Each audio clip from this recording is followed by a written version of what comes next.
Hi hello friends, ಎಲ್ಲರಿಗೂ ನಮಸ್ಕಾರ. ರೇಖಾ ಅಡುಗೆಗೆ ಸ್ವಾಗತ. ಬನ್ನಿ, ಇವತ್ತು ನಾನು ನಿಮಗೆ ಈಸಿಯಾಗಿ ಮಿಲ್ಕ್ ಪೌಡರ್ ಕೊಕೊನಟು ಲಾಡು ರೆಸಿಪಿ ಮಾಡೋದು ತೋರಿಸ್ಕೊಡ್ತೀನಿ.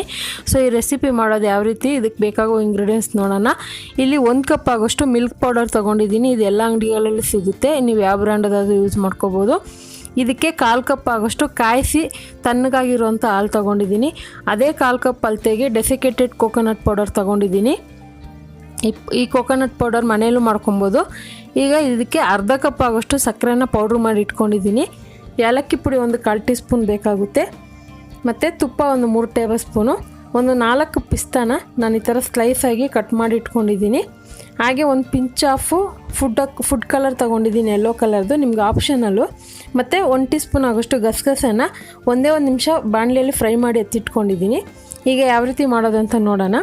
ಈಗ ಒಂದು ಪ್ಯಾನ್ ಇಟ್ಕೊಂಡಿದ್ದೀನಿ, ಸ್ಟವ್ ಮೇಲೆ ಇಟ್ಕೊಂಡಿಲ್ಲ, ಕೆಳಗಡೆನೇ ಇಟ್ಕೊಂಡಿದ್ದೀನಿ. ಆನಂತರ ಇದನ್ನು ಸ್ಟವ್ ಮೇಲೆ ಇಟ್ಕೋಬೇಕು. ಫಸ್ಟ್ ಇದನ್ನು ಒಂದು ಸಾರಿ ಮಿಕ್ಸ್ ಮಾಡ್ಕೊಬಿಡೋಣ. ಈ ಪ್ಯಾನ್ಗೆ ತುಪ್ಪ 3 ಟೇಬಲ್ ಸ್ಪೂನು, 1/4 ಕಪ್ ಆಗೋಷ್ಟು ಹಾಲು ಮತ್ತು ಯೆಲ್ಲೋ ಫುಡ್ ಕಲರ್ ಅನ್ನೋದು ನಿಮ್ಗೆ ಇಷ್ಟ ಇದ್ದರೆ ಹಾಕ್ಕೊಳ್ಳಿ, ಇಲ್ಲಾಂದರೆ ಸ್ಕಿಪ್ ಮಾಡ್ಕೊಬೋದು. ಸೊ ನಿಮ್ಗೆ ಇಷ್ಟವಾಗಿರೋಂಥ ಕಲರಲ್ಲಿ ಸಹ ಮಾಡ್ಕೊಬೋದು. ಇದೆಲ್ಲ ಹಾಕ್ಕೊಂಡು ಚೆನ್ನಾಗಿ ಮಿಕ್ಸ್ ಮಾಡಿದ ಮೇಲೆ ಇದಕ್ಕೆ ಮಿಲ್ಕ್ ಪೌಡರ್ ಹಾಕ್ಕೊತಾ ಇದ್ದೀನಿ. ಈ 1 ಕಪ್ಗೆ ಕರೆಕ್ಟ್ ಮೆಜರ್ಮೆಂಟ್ ಇದು. ಸೊ ಇದನ್ನು ನೀವು ಹೆಚ್ಚು ಕಡಿಮೆ ಮಾಡೋಕ್ಕೋದ್ರೆ ಚೆನ್ನಾಗಿ ಬರೋದಿಲ್ಲ. ಕರೆಕ್ಟಾಗಿ ಅಳತೆ ಪ್ರಕಾರ ಮಾಡಿದ್ರೆ ನಿಮಗೆ ಆ ಶೇಪ್ ಅನ್ನೋದು ಉಂಡೆ ಕರೆಕ್ಟಾಗಿ ಬರುತ್ತೆ. ಸೊ ಇದೆಲ್ಲ ಹಾಕ್ಕೊಂಡು ಚೆನ್ನಾಗಿ ಮಿಕ್ಸ್ ಮಾಡ್ಕೊಳ್ಳೋಣ ಒಂದು ಸರಿ. ಈ ಥರ ಮಾಡೋದ್ರಿಂದ ಯಾವುದೇ ರೀತಿ ಗಂಟು ಬರೋದಿಲ್ಲ. ನೀವು ಅದನ್ನೇ ಡೈರೆಕ್ಟಾಗಿ ಸ್ಟವ್ ಮೇಲೆ ಇಟ್ಬಿಟ್ಟು ಪಾತ್ರೆ ಇಟ್ಬಿಟ್ಟು ಮಾಡೋಕ್ಕೋದ್ರೆ ಅದು ಸರಿಯಾಗಿ ಗಂಟು ಉಂಡೆ ಆಗಿಬಿಡುತ್ತೆ, ಸರಿಯಾಗಿ ಮಿಕ್ಸ್ ಆಗೋದಿಲ್ಲ. ಅದಕ್ಕೋಸ್ಕರ ಫಸ್ಟ್ ಮಿಕ್ಸ್ ಮಾಡಿಕೊಂಡು ಆನಂತರ ಸ್ಟವ್ ಮೇಲೆ ಇಟ್ಕೊತೀನಿ. ಸೊ ಇವಾಗ ಸ್ಟವ್ ಮೇಲೆ ಇಟ್ಕೊಂಡಿದ್ದೀನಿ. ಇದನ್ನು ಸ್ಟವ್ ಮೇಲೆ ಇಟ್ಕೊಂಡಿದ್ಮೇಲೆ ಮೀಡಿಯಮ್ ಲೋ ಫ್ಲೇಮಲ್ಲೇ ಇಟ್ಕೊಂಡು ಇದನ್ನು ಫ್ರೈ ಮಾಡಬೇಕಾಗುತ್ತೆ.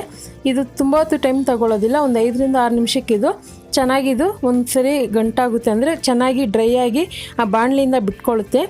ಈಗ ಒಂದು 2 ನಿಮಿಷ ಚೆನ್ನಾಗಿ ಫ್ರೈ ಮಾಡಿದ್ದೀನಿ. 2 ನಿಮಿಷ ಆದಮೇಲೆ ಇದಕ್ಕೆ ಪೌಡ್ರ್ ಮಾಡಿರೋಂಥ ಸಕ್ಕರೆ ಹಾಕ್ಕೊತಾ ಇದ್ದೀನಿ. ಹಾಕ್ಕೊಂಡು ಚೆನ್ನಾಗಿ ಮಿಕ್ಸ್ ಮಾಡ್ಕೊತಾ ಇದ್ದೀನಿ. ಈ ಸಕ್ಕರೆ ಪೌಡ್ರ್ ಹಾಕಿದ್ಮೇಲೆ ಇನ್ನೂ ಸ್ವಲ್ಪ ಗಟ್ಟಿಯಾಗುತ್ತೆ, ಅಂದರೆ ಸಕ್ಕರೆ ಸ್ವಲ್ಪ ಕರಗುತ್ತೆ, ಆವಾಗ ತೆಳ್ಳಗಾಗುತ್ತೆ. ಆನಂತರ ಇದನ್ನು ಮಿಕ್ಸ್ ಮಾಡ್ತಾ ಗಟ್ಟಿಯಾಗ್ಬಿಡುತ್ತೆ.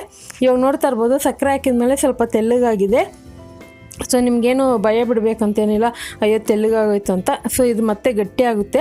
ಸೊ ಅದಕ್ಕೋಸ್ಕರನೇ ಇದಕ್ಕೆ ಕೊಬ್ಬರಿ ಪುಡಿ ಹಾಕ್ಕೊತಾ ಇದ್ದೀನಿ, ಡೆಸಿಕೇಟೆಡ್ ಕೊಕೊನಟ್ ಪೌಡರು. ನಿಮ್ಮ ಹತ್ರ ಇಲ್ಲ ಅಂದರೆ ಹಸಿ ತೆಂಗಿನಕಾಯಿ ಇರುತ್ತಲ್ಲೋ ಅದನ್ನೇ ತುರಿದ್ಬಿಟ್ಟು ಬಾಣಲೆಯಲ್ಲಿ ಒಂದು 5 ನಿಮಿಷ ಫ್ರೈ ಮಾಡ್ಕೊಳ್ಳಿ, ಉದುರಾಗುತ್ತೆ.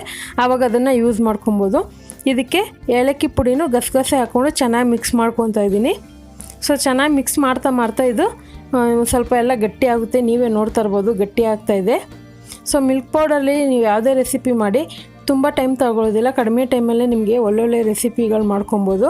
ಸೊ ಇವಾಗ ಚೆನ್ನಾಗಿ ಇದು ಮಿಕ್ಸ್ ಆಗಿ ಒಂದು ಕಡೆ ಕೂಡ್ತಾ ಇದೆ, ನೋಡ್ತಾ ಇರ್ಬೋದು, ತಲಾನು ಬಿಡ್ತಾ ಇದೆ. ಸೊ ಇನ್ನೊಂದು ನಿಮಿಷ ಚೆನ್ನಾಗಿ ಫ್ರೈ ಮಾಡ್ಕೊತೀನಿ. ಈ ಥರ ಮಾಡೋದ್ರಿಂದ ಚೆನ್ನಾಗಿ ಒಂದು ಕಡೆ ಕೂಡ್ಕೊಳ್ಳುತ್ತೆ, ಮತ್ತು ಸ್ವಲ್ಪ ಗಟ್ಟಿನೂ ಆಗಿದೆ, ನೋಡ್ತಾ ಇರ್ಬೋದು. ಗಟ್ಟಿ ಅಂದರೆ ಪೂರ್ತಿ ಗಟ್ಟಿ ಆಗೋದಿಲ್ಲ, ಇದು ಸಾಫ್ಟಾಗೇ ಇರುತ್ತೆ, ಆದರೆ ಉಂಡೆ ಕಟ್ಟೋ ಥರ ಇರುತ್ತೆ. ನೋಡ್ತಾ ಇರ್ಬೋದು, ನಾನು ಟೆಸ್ಟಿಂಗ್ ಒಂದು ಸ್ವಲ್ಪ ಎತ್ಕೊಂಡು ಮಾಡಿದೆ. ಸೊ ಇದು ರೆಡಿಯಾಗಿದೆ ಅಲ್ವಾ. ಇವಾಗ ಸ್ಟವ್ ಆಫ್ ಮಾಡಿ ಇದನ್ನು ತಣ್ಣಗೆ ಹಾಕ್ಬಿಡ್ತೀನಿ. ಸ್ವಲ್ಪ ತಣ್ಣಗಾದ ಮೇಲೆ ಇದನ್ನು ಉಂಡೆ ಕಟ್ಟೋಕ್ಕೆ ನಾವು ರೆಡಿ ಮಾಡ್ಕೊಳ್ಳೋಣ. ಕೈಗೆ ತುಪ್ಪ ಸವರ್ಕೊತೀನಿ. ನಿಮ್ಗೆ ಈ ಥರ ಉಂಡೆ ಮಾಡೋದಕ್ಕೆ ಇಷ್ಟ ಇಲ್ಲ ಅಂದರೆ ಒಂದು ಪ್ಲೇಟಿಗೆ ತುಪ್ಪ ಸವರ್ಬಿಟ್ಟು ನೀವು ಇದನ್ನು ಲಟ್ಟಣಿಗೆಯಿಂದ ಲಟ್ಟಿಸ್ಬಿಟ್ಟು ಸ್ಕ್ವಯರಾಗಿ ಕೂಡ ಕಟ್ ಮಾಡ್ಕೊಬೋದು. ಈ ಥರ ಲಾಡು ಥರನೂ ಮಾಡ್ಕೊಬೋದು. ಇದನ್ನು ಕೊಬ್ಬರಿ ಪುಡಿನಲ್ಲಿ ನಾನು ಈ ಥರ ರೋಲ್ ಮಾಡ್ಕೊತೀನಿ. ಈ ಥರ ಉಂಡೆ ಮಾಡಿಬಿಟ್ಟು ನೀವು ಒಂದು ಏರ್ಟೈಟ್ ಬಾಕ್ಸ್ಗೆ ಇಟ್ಕೊಂಡು ಒಂದು ವಾರವರೆಗೂ ತಿನ್ಬೋದು, ತುಂಬಾ ಚೆನ್ನಾಗಿರುತ್ತೆ. ಖಂಡಿತ ಇವತ್ತಿನ ರೆಸಿಪಿ ನಿಮಗೆಲ್ಲ ಇಷ್ಟ ಆಗಿದ್ರೆ ನೀವು ಟ್ರೈ ಮಾಡಿ, ಹಾಗೆ ಕಮೆಂಟ್ ಮಾಡಿ, ಲೈಕ್ ಮಾಡಿ, ಶೇರ್ ಮಾಡಿ. ರೇಖಾ ಅಡುಗೆ ಚಾನಲ್ನ ಸಬ್ಸ್ಕ್ರೈಬ್ ಮಾಡ್ಕೊಳ್ಳಿ. ಈ ವಿಡಿಯೋ ನೋಡಿದ್ದಕ್ಕಾಗಿ ಎಲ್ಲರಿಗೂ ಧನ್ಯವಾದಗಳು. ಟೇಕ್ ಕೇರ್, ಬಾಯ್.